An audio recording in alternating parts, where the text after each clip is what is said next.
জুলাই জাতীয় সনদের প্রতি আমরা শতভাগ অঙ্গীকার আবদ্ধ।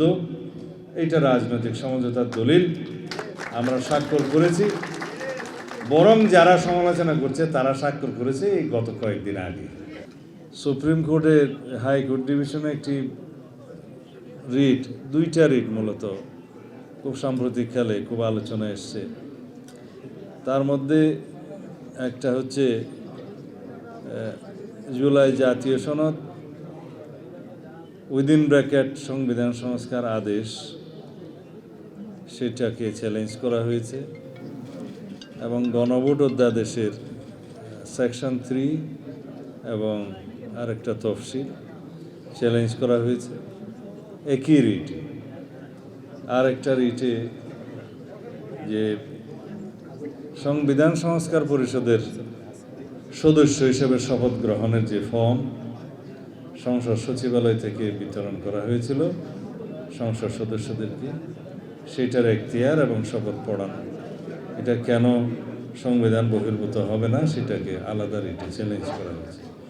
দুইটাতেই রুল জারি করা হয়েছে, যদিও বিচারাধীন বিষয়, কিন্তু আমি সমালোচনা না করে আলোচনা তো করতে পারি।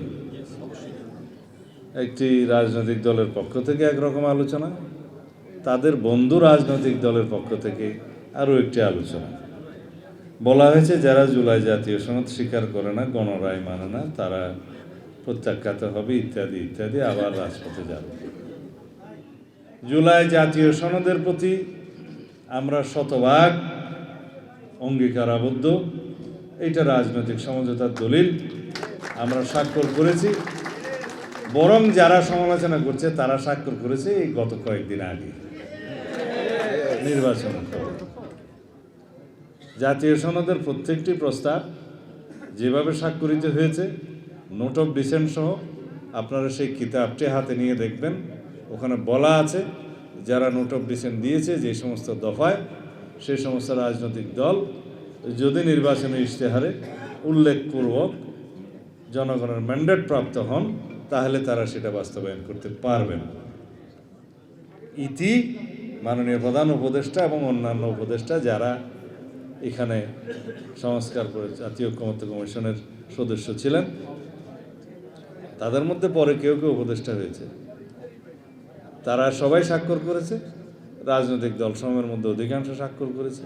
4টি দল স্বাক্ষর করতে পারেননি বিভিন্ন কারণে, পরে তাদের মধ্যেও 2-1টি দল স্বাক্ষর করেছে। কিন্তু যারা বেশি সমালোচনা করছে তারা স্বাক্ষর করেন নাই। তারা নির্বাচনের পরে সুবিধা বুঝে তাও একটা নোক্তা লাগিয়ে সই করেছে।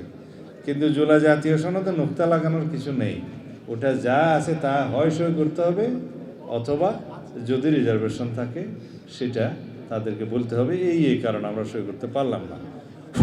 একদিকে বলবে আমরা স্বাক্ষর করেছি, আরেকদিকে বলবে আমরা স্বাক্ষর করেছি তবে বলেছে যে আমরা ওই ধারাগুলো মানে না।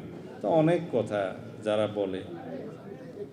আর যারা এখন বিরোধী দল, বৃহৎ বিরোধী দল, তারা বলছে জনরায় অনুসারে জুলাই সংবিধান সংস্কার পরিষদের সদস্য হিসেবে শপথ নিতে হবে, দেরিতে হলেও নিতে হবে। কিন্তু বক্তব্য হলো এগুলো গায়ের জোরে। আমরা এই পর্যন্ত সংবিধান মেনেই এই পর্যন্ত এসেছি এবং সংবিধান মেনে চলছি, এবং সামনেও সংবিধান মেনে চলার আকাঙ্ক্ষা আছে।